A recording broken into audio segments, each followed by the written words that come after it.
बहुत धन्यवाद करता हूँ, क्योंकि मुश्किल की घड़ी में ये सबके साथ खड़े हैं। इस्लाम फैलता नहीं बल्कि इस्लाम को फैलाया जाता है ब्रेन वॉश करके। ये मैं नहीं कह रहा, ये कट्टरपंथी कहते हैं। लेकिन आज कट्टरपंथियों को झटका लगेगा, क्योंकि हमेशा ये कहा जाता रहा कि ये लोग जो है ना मुसलमान, ये गरीब को, बच्चों को, उनको निशाना बनाते हैं, उनका ब्रेन वॉश करते हैं। लेकिन आज जो खबर दिखाऊंगा, जिसमें एक दो नहीं 27 साइंटिस्ट और डॉक्टर्स ने आगे आकर इस्लाम कबूल किया है। जी हां, सदमा लगेगा आपको। एक बहन है जिसने इस्लाम कबूल किया है। आज आपको यह दिखाऊंगा कि इस्लाम कबूल करने के पीछे की वजह क्या है, उसकी खूबसूरती, उसका मददगार होना। क्या कहता है इस्लाम, जिसकी वजह से आज हिंदुस्तान के अंदर भी मुसलमानों का नाम लिया जा रहा, पूरी इज्जत के साथ लिया जा रहा। क्यों? क्योंकि जहां सरकार फेल हुई वहां पर मुसलमान आगे बढ़कर आए। और आपको दिखाऊंगा यह भी कि खुद आरएसएस प्रमुख मोहन भागवत ने भी मुसलमानों को लेकर, इस्लाम को लेकर क्या बयान दिया, और भारतीय जनता पार्टी की एक मुस्लिम महिला नेता ने कैसे पर्दे खोलकर रख दी इन बीजेपी नेताओं की। नमस्कार, मैं हूं प्रज्वल गौतम और आप देख रहे हैं the live TV. The live TV, सच सबसे आगे। सबसे पहले एक खबर निकल कर आई है, इस वीडियो को आपको दिखा दें। ये देखिए,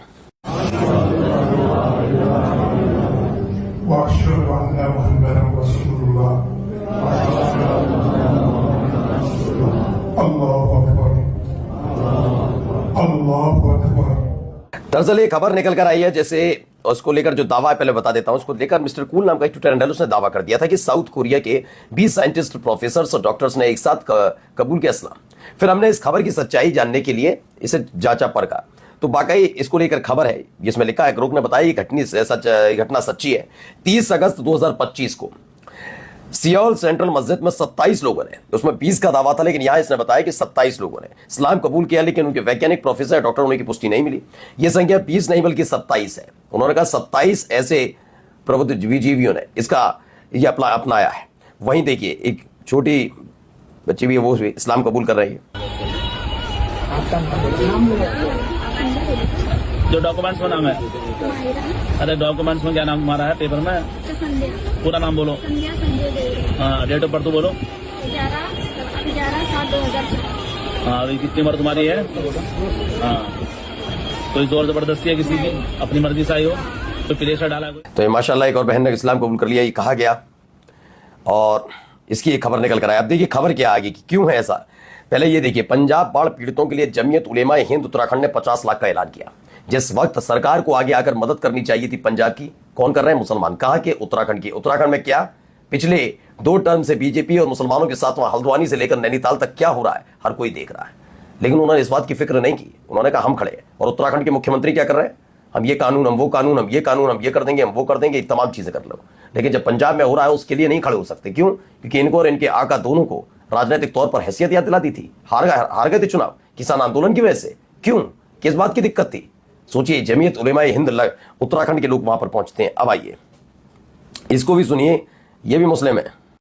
ये भाई जी आए हैं और देखो छोटा सा बच्चा, ये होती है सेवा। अपने बच्चे को भी अभी से ही लगा रहे हैं और सेवा के तट पर उतार रहे हैं अपने बच्चे को। ये देखिए, कहाँ से आए हो भाई जी? कहाँ से आए ना? काला खेड़ा। क्या क्या लेकर आए हो वीर जी आप? हाँ, और पानी की बोतल है। क्या नाम है बेटा आपका? फैजान। आज छुट्टी थी तो सेवा करने चले आए गुरुद्वारे में। बहुत बढ़िया, जुग जुग जियो, भगवान तुम्हारी दिन दूनी रात चौगनी करे, आशीर्वाद बना रहे वाहेगुरु इनके ऊपर। तो ये छोटे छोटे बच्चे भी देखिए वहां पहुंच रहे हैं, किस तरह के हालात वहां पर है। पूरा परिवार लगा रखा है कि छुट्टी है तो मौज मस्ती नहीं। इस वक्त पंजाब को जरूरत है हमारी, और पंजाब के लोगों के पास तक हमें जाना होगा। कई और तस्वीरें दिखाता हूँ, सुनिए।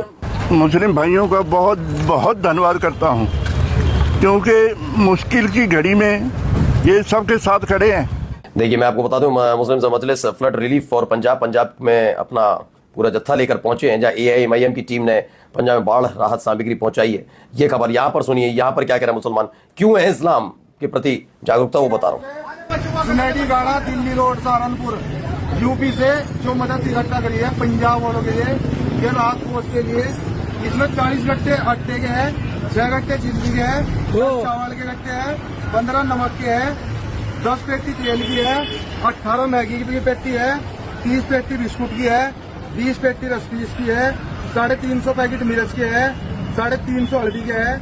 ये सब पूरा बता रहे हैं क्या क्या सामान वहां पर भेजा जा रहा है, और अफगानिस्तान क्या क्या भेजा गया। इसकी लिस्ट आप एस जयशंकर से जाकर ले सकते हैं। पंजाब के बारे में मत पूछिए, पंजाब में कुछ हुआ क्या? कुछ हो गया है क्या? बाढ़ ये क्या? ये मैं नहीं कह रहा हूं, सरकार को पता ही नहीं। शिवराज सिंह चौहान 2 दिन पहले आए थे, बाढ़, ये फसल कब से इस बाढ़ में डूबी हुई है, ये सवाल कर रहे थे। सोचिए, इस देश के कृषि मंत्री हैं वो, उन्हें कुछ नहीं मालूम इधर उधर दाएं आए बाएं का। इस्लाम की खूबसूरती दिखाता चल रहा हूं, किसी भी धर्म की खूबसूरती, बात इस्लाम की नहीं। अगर आप धर्म को धर्म की तरह मानते हैं तो उससे इंसानियत पैदा होती है, और जब धर्म के नाम पर कट्टरता लाते हैं ना तो हैवान बन जाता है इंसान। ये देखिए, तो अलग अलग जगह से ये लोग पहुंचे। पंजाब हालत ज्यादा खराब है, बस अल्लाह रहम कर। आज अपने सिख भाइयों के लिए मौके पर पहुंचे हैं ये लोग। अब आइए ये क्या कह रहे हैं जरा सुनिए, क्यों है। बहुत धन्यवाद मैं बात के मेरे भाइयों का और हमारे कमांडर साहब सुरेश सिंह जी और उनकी पूरी टीम का। और मैं जो उन्होंने रात मेरे को सामग्री दी थी, देखिए ये संगत आई है, फुल पैकिंग कर रही है। तो ये मुस्लिम राइट मैटर से इसने एक ट्वीट किया है, बताया कि कैसे। अब आइए इसमें देखिए क्या कह रहे हैं। अब भागवत साहब, ये गलतफहमी हटानी आवश्यक है भाई। पहले दिन इस्लाम भारत में आया तब से आज तक इस्लाम यहाँ है और रहेगा, ये मैंने भी पिछले बार भी कहा था। तो मोहन भागवत साहब भी कह रहे हैं, कम से कम अब तो सुन लीजिए। लेकिन दिक्कत हो रही है कुछ लोग। मोहन भागवत ने किया इस्लाम का सम्मान, उन्होंने कहा उस दिन से इस्लाम यहाँ है जिस दिन इस्लाम भारत में आया था, रहेगा इस्लाम नहीं रहेगा, ये सोचने वाला हिंदू सोच का नहीं है। बिल्कुल समझ लीजिए, अब तो लताड़ पड़ गई, अब तो समझ जाओ। अब इन महिला को देखिए, ये बीजेपी की नेता रही और लगातार बीजेपी में मुसलमानों के लिए कोई जगह नहीं अब कहा जा रहा। भाजपा की एक मुस्लिम पदाधिकारी अलीशा अब्दुल्ला ने सोशल मीडिया प्लेटफॉर्म एक्स पर ट्वीट कर कहा, 4 सितंबर को भाजपा की अलग अलग इकाइयों के लिए घोषित पदाधिकारियों की सूची में एक भी मुस्लिम का नाम नहीं है। पार्टी के वरिष्ठ नेताओं के बारे में मेरा दृष्टिकोण था कि वे धर्म और जाति को नहीं बल्कि मेहनत को महत्व देते हैं। अलीशा ने लिखा, प्रधानमंत्री मोदी और पूर्व प्रदेश बीजेपी प्रमुख अन्ना मलाई से प्रेरित होकर मैं बीजेपी में शामिल हुई थी। पार्टी में मुसलमानों के लिए कोई जगह नहीं है। पार्टी के एक वरिष्ठ पदाधिकारी ने मेरा अपमान भी किया, ये उनका दावा है। देखिए अलीशा अब्दुल्ला, बीजेपी की मुस्लिम पदाधिकारी। अब बताइए, न्यूज़ 24 की भी खबर है, इसमें बताया जा रहा है कि देखिए इन्होंने मुंह पर इस्तीफा दे मारा। बीजेपी इसीलिए कमजोर हो रही है कि बीजेपी ने हमेशा एक ही रीति नीति चलाई और उसको लगाए एक बड़ा वर्ग जो है, जैसे हिंदू वर्ग हम कहते हैं, हम सब लोगों के को एक साथ लेकर मुसलमानों के खिलाफ भड़काकर आराम से सत्ता पर राज किया जा सकेगा। ये एक वर्ग तक तो ठीक है, एक समय तक तो ठीक लगता है सुनने में, लेकिन जब जिस वर्ग को इस बात की संतुष्टि होती है कि दूसरा वर्ग हमने कमजोर कर दिया, लेकिन उसके साथ साथ ये भी हमें पता करना होता है कि हम कितने मजबूत हुए, तब जाकर एहसास होता है कि हम भी तो कमजोरी हुए ना, हमारे बच्चों के लिए है क्या, रोजगार है, तब जाकर ये चीजें बनती है कि सत्ताधीश जो धर्म के नाम पर आगे बढ़ते हैं उनसे उनकी पताका छीन ली जाती है। अब देखिए खबर निकल कर आई, इस खबर को बड़ा तेज रफ्तार से चलाया गया। जागरण की खबर है, दैनिक जागरण है क्या, लेकिन जागरण लिखा हुआ, इसलिए मैं जागरण का ही जिक्र करूंगा। यूपी के जिले में एक महीने में 56 लड़कियां गायब, ज्यादातर नाबालिग। लव जिहाद का संदेह गहरा है। लव जिहाद का मतलब आप समझ ही रहे हैं, मुसलमानों के लिए कहा जाता है। इस पर रिपोर्ट आती है अम्बेडकर नगर पुलिस की, इसमें बताया जाता है कि हाँ 56 युवतियों के अपहरण के बारे में खबर प्रकाशित हुई। उसको लेकर इन्होंने बताया है कि अगस्त के महीने में उन मामलों में से किडनैप की गई लड़कियों में से 49 की बरामदगी हो चुकी है, जिसमें से अभियुक्तों के विरुद्ध साक्ष्य के आधार पर कार्रवाई की गई। अब इसमें यह बताया गया कि इनमें से एक महीने में केवल 5 प्रकरण ऐसे थे कि अलग अलग समुदाय धर्म से शादी हुई थी, बाकी ऐसे नहीं थे। यानी सोचिए अखबार कितनी जहर घोल रहा है। वहीं जहर घोलने से याद आया, विवेक अग्निहोत्री बेचारे दावा कर रहे हैं कि वो इतने ज्यादा गरीब हो चुके हैं कि अपनी नई फिल्म कि प्रमोशन के लिए उन्हें दोस्तों से उधार लेकर फ्लाइट में लद कर जाना पड़ रहा है। ये पढ़ लीजिए, लिखा इंडियन एक्सप्रेस की खबर।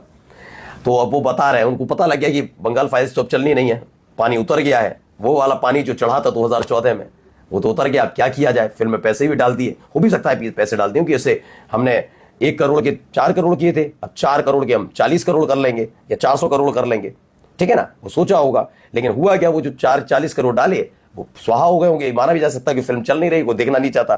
तो बता रहे हैं कि हम पर फ्लाइट तक के पैसे नहीं है, फ्लाइट के पैसे भी मुझे अपने दोस्तों से उधार मांगने पड़ रहे हैं। इस तरह के हालात बन गए हैं। कह रहा हूं भी, नफरत को छोड़ दीजिए, मोहब्बत को अपनाइए, देश तभी बनता है। इन नफरतियों का क्या है, ये तो आते जाते रहेंगे। नमस्कार।